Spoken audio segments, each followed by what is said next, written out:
Les invito, mis hermanos, a que busquemos Gálatas capítulo 5, versículos 22 al 23.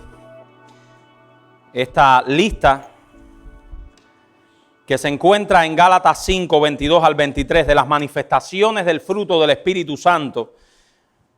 Hemos ido siguiendo manifestación de ese fruto por manifestación y veremos claramente cuál es el fruto o la manifestación del fruto que corresponde en esta mañana. Tarde ya.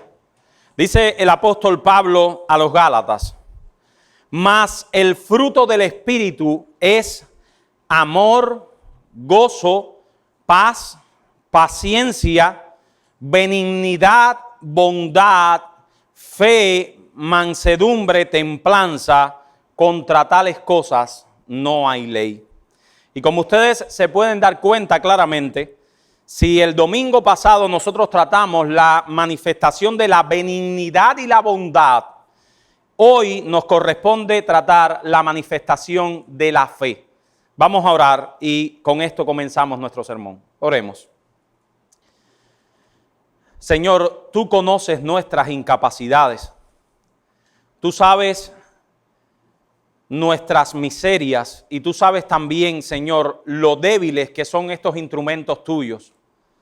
Pero nosotros te rogamos, Señor, que tú nos utilices para tu gloria.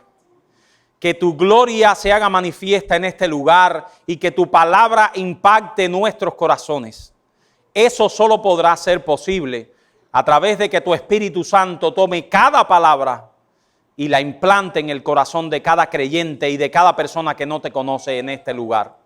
Te lo rogamos en el nombre de Jesús. Amén. Así que habiendo visto en el sermón pasado, como les decía, la manifestación de la benignidad y la bondad, en este sermón nos corresponde hablar de la fe, o como mejor traducen otras versiones, que es por donde quiero llevarles en esta mañana. Si por ejemplo alguno de ustedes tiene la versión de la Biblia de las Américas, verán que la Biblia de las Américas no traduce fe, sino que traduce fidelidad. Es una traducción un poquito mejor que la traducción de la Reina Valera, aunque no es una mala traducción de la Reina Valera, pudiera ser traducido como fe, pero mejor como fidelidad. ¿Por qué razón? Porque se está hablando aquí de partes del carácter del creyente. Así que nosotros veremos hoy la manifestación de la fidelidad. Y nuestro hermano Álvaro, cada vez que yo tengo un sermón, me dice: ¿cuál es el libro que recomendaste hoy? Él tiene esa costumbre y él va anotando ahí los libros que yo o Joel o los hermanos que se paran aquí van recomendando. Y así que anota este otro, Álvaro. Este es un libro de lectura obligada para la iglesia. Obviamente, la lectura obligada es la palabra de Dios, no nos confundamos, pero es un libro tan importante que yo quisiera recomendárselo en esta mañana, y es un libro muy sencillo. Y es el libro que también pudiéramos enseñarle a nuestros hijos, y es El progreso del peregrino, de Juan Bunyan. Mis hermanos, yo creo que nosotros deberíamos leer este libro. Sí, no quiero hacer un énfasis desmedido, porque el énfasis desmedido será en la palabra de Dios. Pero yo creo, mis hermanos, que si tú de verdad llevas tiempo en la reforma, o por muy poco tiempo que lleves, deberías gastarte unos pesos, muy poquitos, en comprar el libro El progreso del peregrino de Juan Bunyan. Este fue uno de los grandes libros de la iglesia. De hecho, junto a la Biblia, ha sido el libro más leído en toda la historia del cristianismo, sin lugar a dudas. El progreso del peregrino de Bunyan. Spurgeon decía que él no se cansaba de leerlo, lo había leído muchísimas veces en su vida, un récord enorme. Y Juan Bunyan en su libro nos habla de un personaje muy singular, y es el personaje de Cristiano, así le pone a su personaje. Es un libro lleno de metáforas, pero de metáforas todas bíblicas. Así que Cristiano emprende su camino hacia la ciudad celestial y se encuentra con un personaje que le acompaña gran parte de su camino, y ese personaje Juan Bunyan le titula Fiel. Fiel. Fiel era, como lo dice su nombre, un hombre perseverante y esforzado discípulo de Jesús, que estaba también camino a la ciudad celestial. El personaje principal del progreso del peregrino es Cristiano, pero uno ve cómo Fiel se le incorpora al camino. Muchas son las pruebas que tiene que pasar fiel y a las que él se tuvo que enfrentar a lo largo del camino a la ciudad celestial. Pero hay una que me llama especialmente la atención y que les quiero compartir en esta mañana. Miren cómo Juan Bunyan describe a fiel en su progreso al cielo. Dice, él pone en palabras de cristiano, obviamente. Dice, cuando llegué a la colina llamada Dificultad, me encontré con un hombre muy anciano quien me preguntó quién era yo y de dónde procedía. Le dije que era un peregrino y que me dirigía a la ciudad celestial. Entonces el anciano me preguntó, ¿consentirías en venir conmigo a cambio de un salario que yo te daré? Le dijo el anciano a fiel. Entonces le pregunté su nombre y me dijo, yo soy el primer Adán y quien habitaba en la ciudad celestial que se llamaba Engaño. Le pregunté cuál era el salario que me ofrecía y me dijo que muchos placeres y además que su casa era mantenida con todos los deleites del mundo y que tenía 3 hijas que me las podía ofrecer. Dice fiel, las 3 hijas del primer Adán eran deseos de la carne, deseos de los ojos y vanagloria de la vida, y que podía casarme con ellas si lo deseaba. Cristiano le dijo, él hablando con fiel, bien, ¿y a qué conclusión llegaste? Fiel le dijo, al principio, en cierto modo me sentí inclinado a ir con aquel hombre, porque él hablaba cosas que parecían buenas, pero al mirarle en la frente, vi que estaba escrito, despójese del viejo hombre con sus obras. Cristiano le dice, ¿y entonces qué hiciste? Fiel, entonces se clavó profundamente en mi mente que a pesar de que quería y de lo mucho que me halagaba, cuando llegase a su casa me convertiría en su esclavo. Así que no quise seguir hablando con él, porque no quería ni acercarme a la puerta de su casa. Por lo tanto, me di la vuelta para irme. Y si te parece que no me costó trabajo, él me agarró y me dio un tirón tan mortal que pensé que me había arrebatado para sí, que me había arrebatado parte de mí. Eso me hizo clamar, miserable de mí. Así que me zafé de él y proseguí mi camino a la colina. Y esa es la forma, mis hermanos, tan gráfica que nos narra Juan Bunyan en su libro, la lucha que tiene el creyente con su pecado.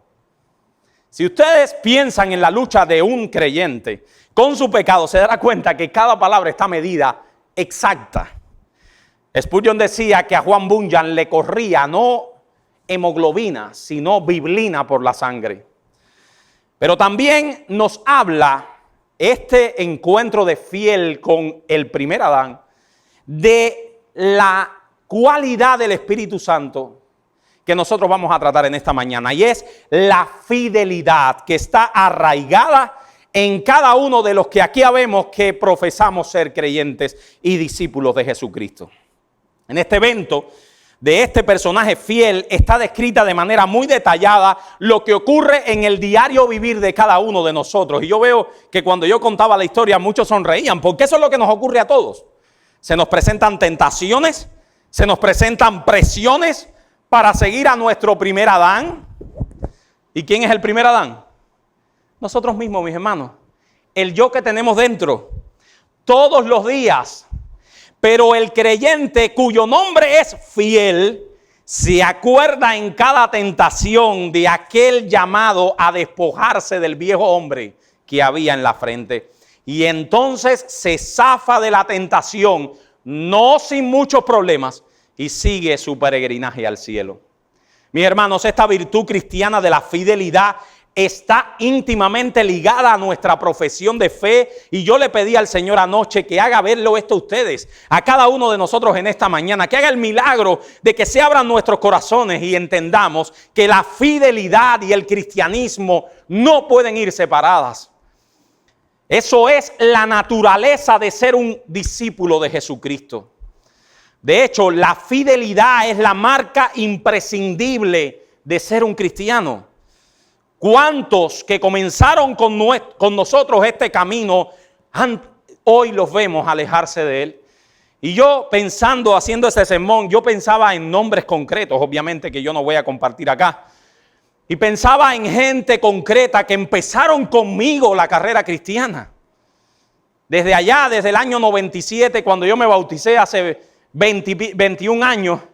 Y yo pensando, ¿cuánta gente empezaron conmigo este peregrinaje y hoy están fuera del cristianismo?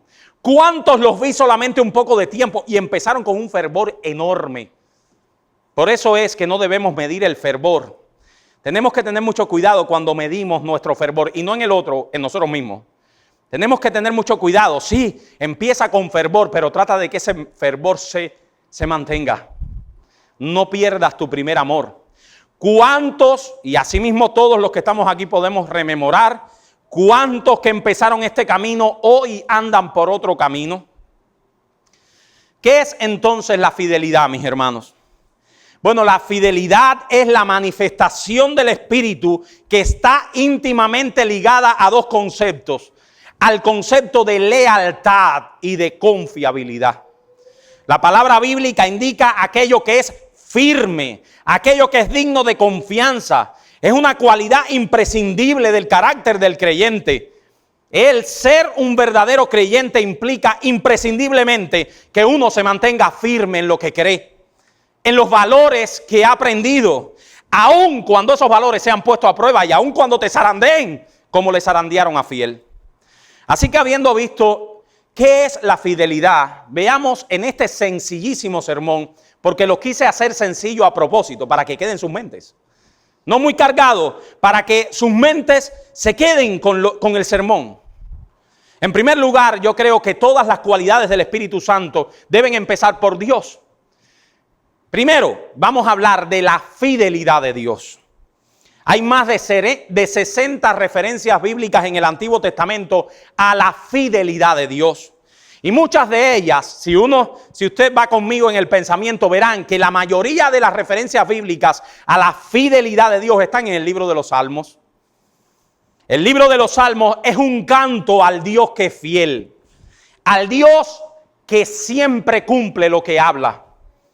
Pero también en esas citas vemos la absoluta necesidad que tenemos de esa fidelidad de Dios. Dependemos de su fidelidad para nuestra salvación final. Porque, mis hermanos, ¿de qué depende el creyente de que será salvo?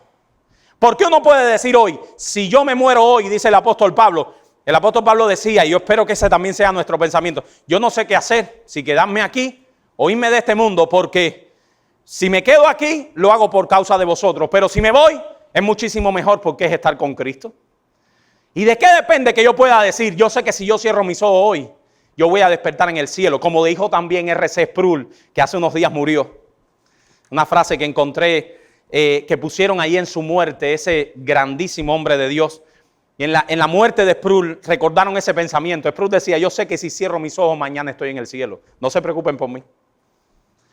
¿Y cómo yo puedo saber eso, mis hermanos? Bueno, porque yo dependo de la fidelidad de Dios.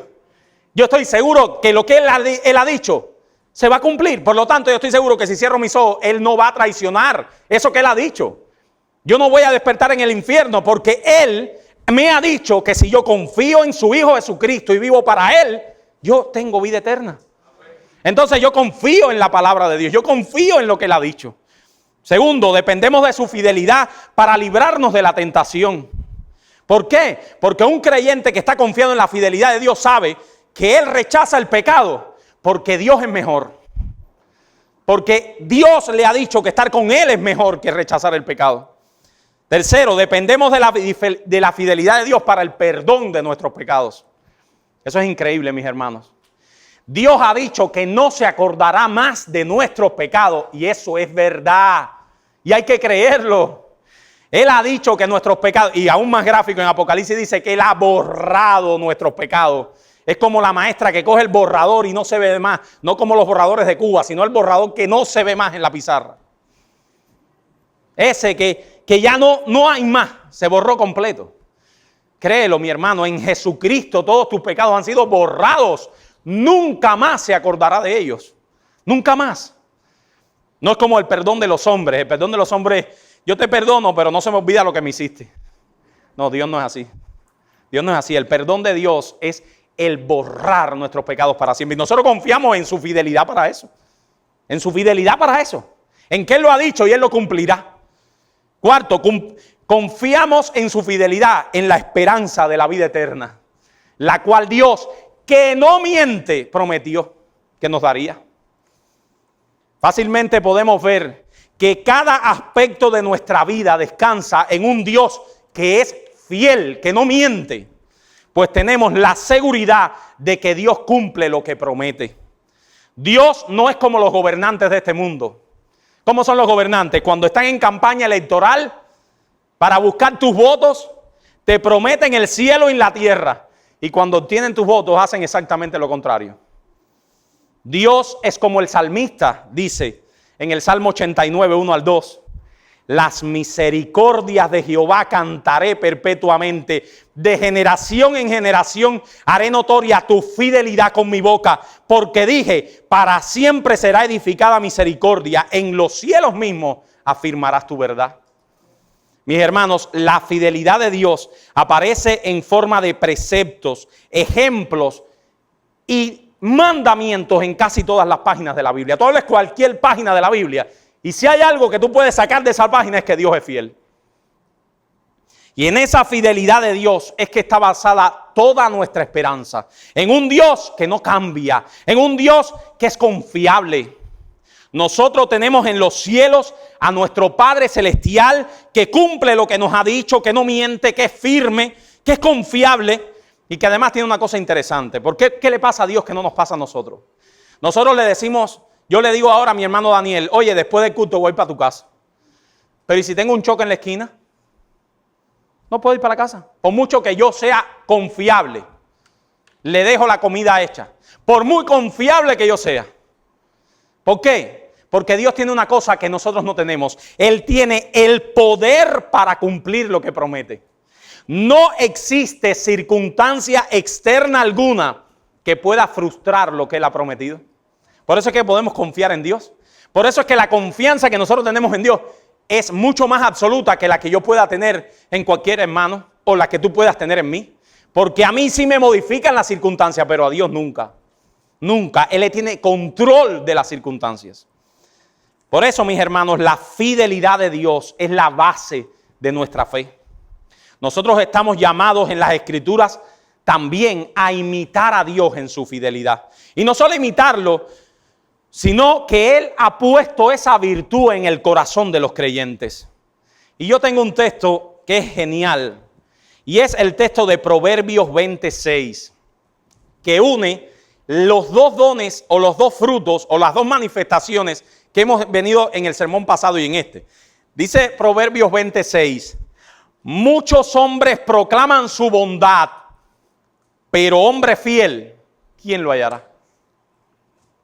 Muchos hombres proclaman su bondad, pero hombre fiel, ¿quién lo hallará? Y esto nos lleva entonces a nuestro segundo punto. Habiendo establecido la fidelidad de Dios, vamos a ver en segundo lugar, y ya este es el segundo punto de nuestro sermón, la fidelidad es carácter esencial de todo verdadero cristiano. Si nosotros fuéramos a citar un ejemplo de un creyente fiel en las Escrituras, fuera de Jesús, obviamente, que Jesús fue el más fiel de todos los fieles, porque Él es nuestro Dios. Pero si fuéramos a citar un pecador como nosotros en las Escrituras, que fue un hombre fiel, yo creo que los jóvenes deberían aprender de ese jovencito fiel. Fue Daniel. Por mucho que nosotros sepamos quién fue Daniel, y yo creo que casi todos los creyentes que habemos aquí nos relacionamos mucho con el personaje de Daniel. Daniel es uno de los pecadores más fieles de la Biblia. Más fieles de la Biblia. Dice Daniel capítulo 6, versículo 4. Hablando de esas dos grandes tentaciones que tuvo Daniel en su vida, o tuvo muchísimas, pero esas tentaciones que le llevaron, el rechazar esas tentaciones le llevaron a penas tremendas. Dice Daniel 6:4, entonces los gobernadores y sátrapas buscaban ocasión para acusar a Daniel en lo relacionado al reino, mas no podían hallar ocasión alguna o falta, porque él era fiel y ningún vicio ni falta fue hallado en él. Y yo decía, Ayer o antier le decía al Señor, Señor, si yo pudiera sustituir mi nombre por el de Daniel en este texto. Ese es un anhelo tremendo, mis hermanos. Leamos de nuevo. Mira a ver si tú puedes sustituir tu nombre en este texto. Y esa debe ser nuestra meta. Entonces los gobernadores buscaban ocasión para acusar a lo relacionado al reino, mas no podían hallar ocasión alguna o falta, porque él era fiel y ningún vicio ni falta fue hallado en él. Hay tres características de la fidelidad que vemos en el carácter de Daniel que ilustran muy bien lo que significa actuar fielmente en la vida cristiana. Y esas tres características son el corazón del sermón. ¿Cómo yo puedo ser fiel? ¿Cómo tú puedes ser fiel, mi hermano, mi hermana, en tu vida diaria? Primero, honradez absoluta. Eso está unido a la fidelidad. Honradez absoluta. Daniel no era un corrupto, sino un hombre honrado, un hombre de principios. La honradez absoluta en el hablar y en los asuntos personales es una marca imprescindible del verdadero creyente. ¿Qué significa esto? Miren, mis hermanos, les traigo ejemplos prácticos. Que si cuando presto un servicio, cobro el precio justo. Que no me aprovecho del desconocimiento del otro para inflarle el precio por mi servicio. Que no engaño a la gente con mis servicios. Que eres conocido en tu trabajo por la fidelidad en el horario de trabajo y por el esfuerzo por hacerlo de la mejor manera. Eso se llama honradez absoluta. Proverbios 12:22 dice, los labios mentirosos son abominación a Jehová, pero los que hacen verdad son su contentamiento. Y Proverbios 11:1 dice, el peso falso es abominación a Jehová, mas la pesa cabal le agrada. El peso falso es abominación a Jehová, mas la pesa cabal le agrada. El Señor, hermanos, odia la mentira y aborrece los negocios deshonestos. La mentira es lo contrario de la honradez. Dice un autor, la mentira es cualquier engaño, sea de palabra, hecho, actitud o silencio, en exageraciones deliberadas, distorsiones de la verdad o creación de falsas impresiones. Mentimos o engañamos cuando pretendemos ser lo que no somos. Si somos estudiantes, nos copiamos en un examen, o cuando al pagar impuestos no contabilizamos todos los ingresos. Somos deshonestos. Dice Jerry Bridges en un libro que están estudiando nuestras hermanas, La devoción a Dios en acción. Dice él contándonos este ejemplo. Mi amigo Jerry White escribe acerca de la lucha que sostuvo respecto a cuánto debía decirle de su auto usado a un posible comprador. Y dice este hombre, ¿cuánto de los defectos debo revelar? Entonces decidió decirlo todos. Sigue diciendo Bridges. Una noche buena, llamaron a nuestra puerta y al responder encontré una niña de 4 años, vecina nuestra, con un plato de galletas. Mi hermano, oye estos ejemplos sencillos, porque esto te va a pasar a ti y me pasa a mí. No con un plato de galletas, pero con otras cosas en nuestra vida diaria. Una noche buena, llamaron a nuestra puerta y al responder encontré una niña de 4 años, vecina nuestra, con un plato de galletas.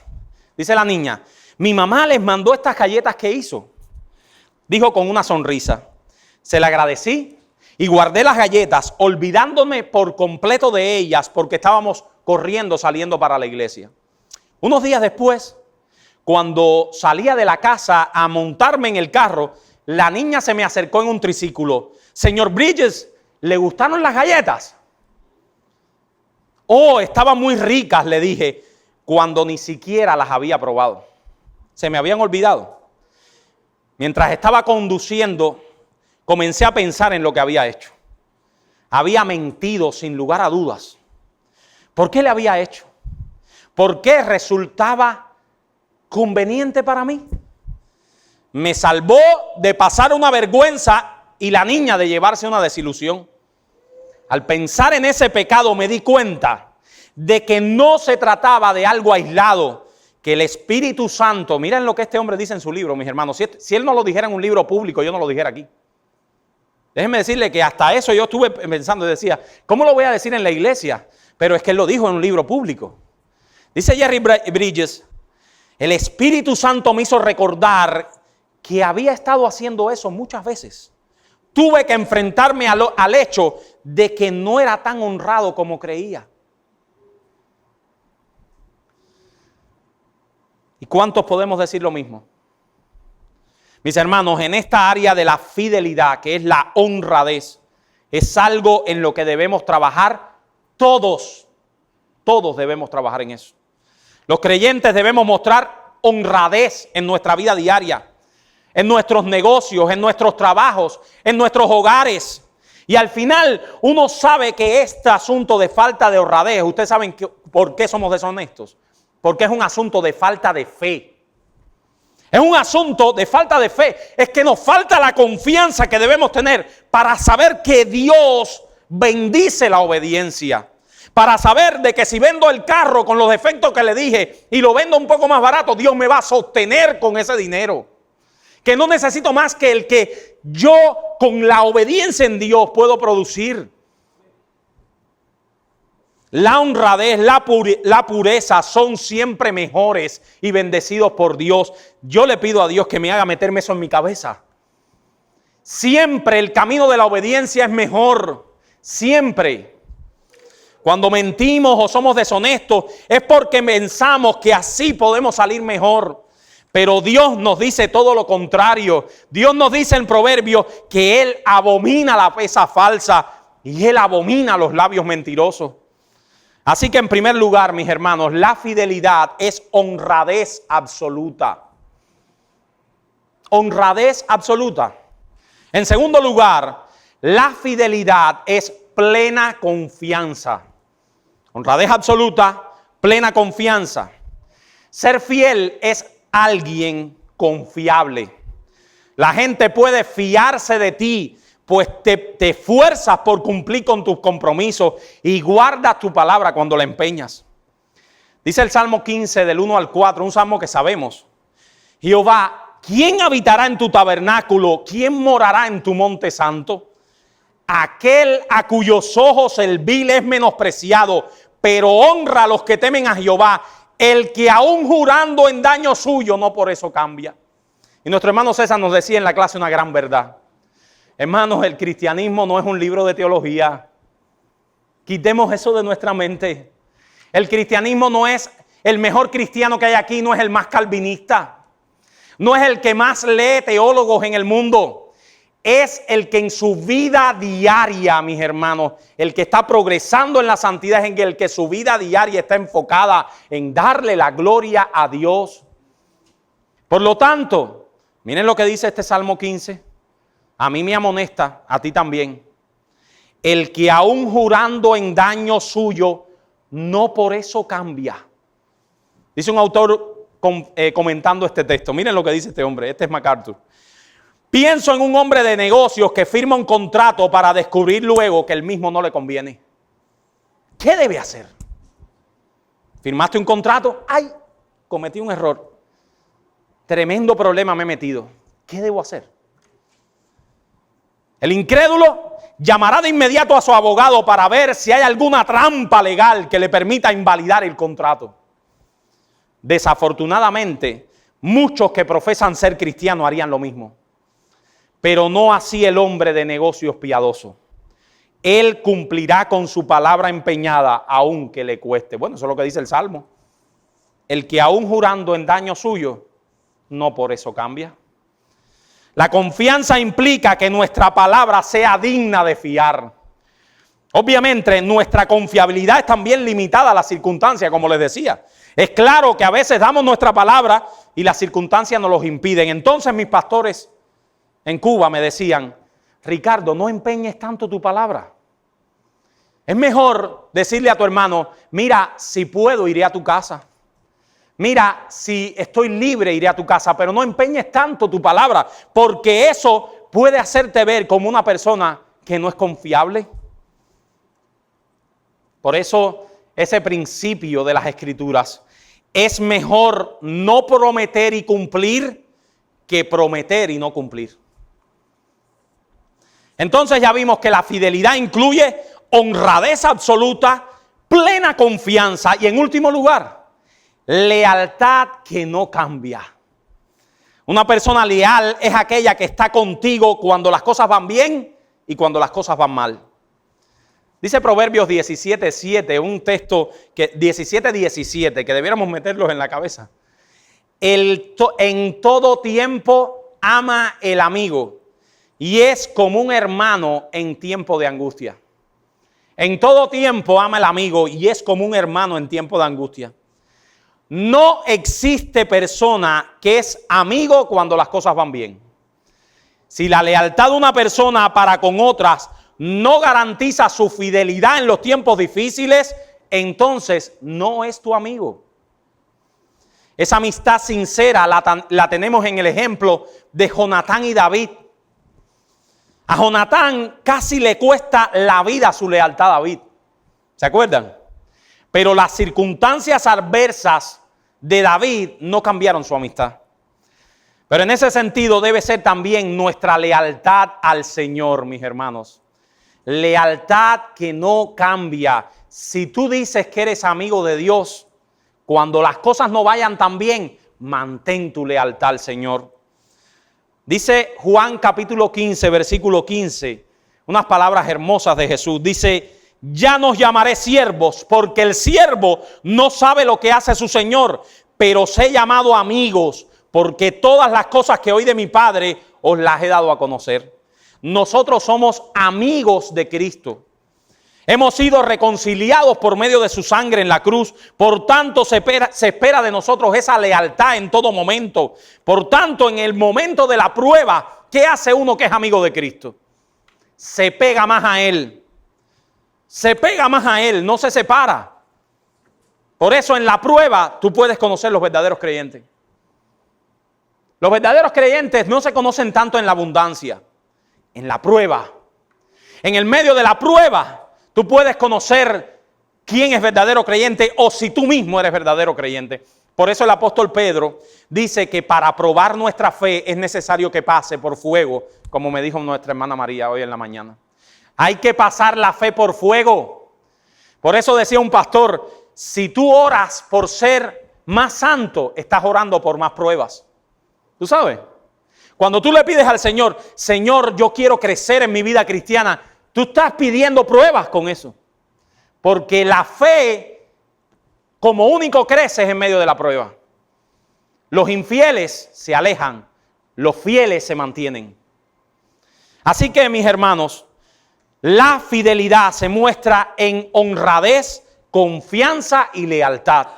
Honradez, confianza y lealtad son las tres palabras claves que nos hacen ser hombres y mujeres fieles. Y ya para terminar, ¿cómo cultivo en mi vida diaria esa honradez, confianza y lealtad, esa fidelidad? ¿Cómo cultivar la fidelidad? Para crecer en nuestra fidelidad debemos tener en primer lugar hacer una evaluación sincera de cómo está nuestra vida espiritual. Existe una práctica piadosa desarrollada por los puritanos que tristemente se ha quedado en la historia de la iglesia. Y les digo que esta práctica fue una de las cosas que más me impactó a mí cuando yo entré en la Reforma. Cuando yo conocí las verdades reformadas, la cosa que más me impactó a mí no fue la predestinación. Bueno, en mi caso, cada cual tiene su historia. Pero fue esta práctica piadosa del autoexamen, que yo creo que nuestro hermano Joel va a dar una serie en la iglesia sobre eso, de la doctrina bíblica del autoexamen. Una de las cosas que más a mí me impactó de la doctrina reformada. Los creyentes debemos hacer un autoexamen de nuestra vida y de nuestro caminar con Dios. Nuestra relación de fidelidad a Dios y de lucha contra el pecado debe ser examinada con frecuencia.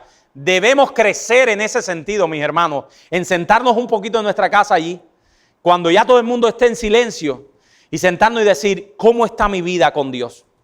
Mira, mi hermano, de verdad, yo les exhorto a esto. Ustedes saben qué clase de creyentes vamos a ser con la gracia de Dios, con el poder del Espíritu Santo, pero ¿qué clase de carácter creyente vamos a tener si nosotros nos cogemos un momentico allí? Un momentico, 30 minutos allí, en un lugar donde ya todo el mundo está tranquilo y tú te pones a pensar, ¿cómo está tu vida cristiana? ¿Cómo estás caminando? A eso los puritanos le llamaban la doctrina bíblica del autoexamen. Pero eso no es un invento de los puritanos, eso está en 2 Corintios 13:5. Pablo le dice a los corintios, yo creo que ustedes tienen que hacer un stop en sus vidas. Miren lo que le dice Pablo, examinaos a vosotros mismos para ver si estáis en la fe. Probaos a vosotros mismos, o no os conocéis a vosotros mismos que Jesucristo está en vosotros, a menos que estéis reprobados. Dícele Pablo a los corintios, yo creo que ustedes deberían pararse un momentico y examinarse a ver si Jesucristo está en ustedes. Ese es un llamado a no dar por sentado cosas, sino a examinarlas. Debemos examinar nuestra profesión de fe. Debemos examinar nuestra lucha con el pecado y decirle al Señor de confianza ahí en ese lugarcito, Señor, yo he caído en este pecado. Estos son los pecados. Sí, una lista, mi hermano. No tiene que conocerla a nadie, pero una lista. A lo mejor tenga que conocerla a tu pastor. Pero una listica. Allí en una agendita. Yo tengo que luchar con este y este pecado. Y estos son los pecados con los que yo debo luchar. Y en estos pecados me voy a esforzar. Y este día he caído en esta y esta tentación. Debemos examinar nuestra profesión de fe, debemos examinar nuestra lucha contra el pecado, debemos examinar nuestra fidelidad a Dios. Y este autoexamen en meditación en las Escrituras y en oración, estoy seguro, hará mucho bien a nuestras vidas. Jesús le dice a la iglesia de Esmirna en Apocalipsis capítulo 2, versículo 10, sé fiel hasta la muerte y yo te daré la corona de la vida. Y Hebreos 10:23 dice, mantengámonos firmes sin fluctuar la profesión de nuestra esperanza, porque fiel es el que lo prometió. Y el Señor Jesús nos deja bien claro en la parábola de los talentos que hay una recompensa para la fidelidad. En Mateo 25 dice, bien, buen siervo y fiel, sobre poco has sido fiel, sobre mucho te pondré, entra en el gozo de tu Señor.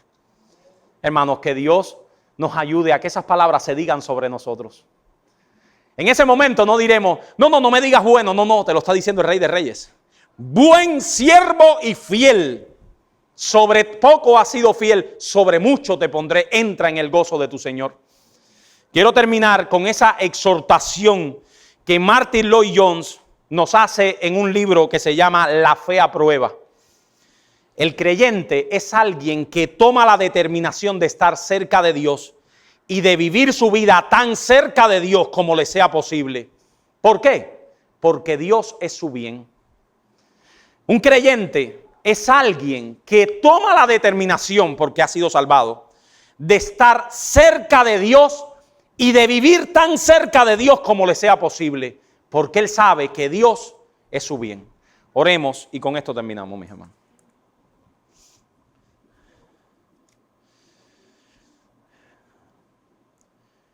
Señor, nosotros queremos pedirte perdón por nuestras infidelidades.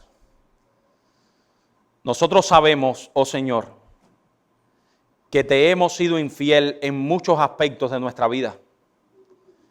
Nosotros sabemos, Señor, que hemos sentido tentaciones y que también, Señor, el primer Adán a veces nos ha dado martillazos duros en nuestra carne. Pero en Cristo nosotros tenemos un gran Salvador. En Cristo nosotros tenemos nuestro Salvador, aquel que nos conducirá a su gloria. Y por eso nosotros te pedimos, Señor, que tú renueves nuestras fuerzas, que tú levantes a los que están cansados, que tú levantes nuestros ánimos para estar cerca de ti, que tú nos ayudes a tomar la determinación en nuestra vida de estar cerca de Dios, de vivir en honradez, en lealtad y en confiabilidad, de mostrar con nuestra vida que Jesucristo vive en nosotros. Te pedimos, oh Señor, que nos hagas hombres y mujeres fieles a ti y que nosotros podamos, si nos hemos salido un poquito del camino, si hemos dejado que nuestros pies se cansen, podamos emprender nuestro camino nuevamente a la ciudad celestial, una ciudad cuyo arquitecto y constructor eres tú, Señor. En el nombre y por los méritos de Jesús. Amén.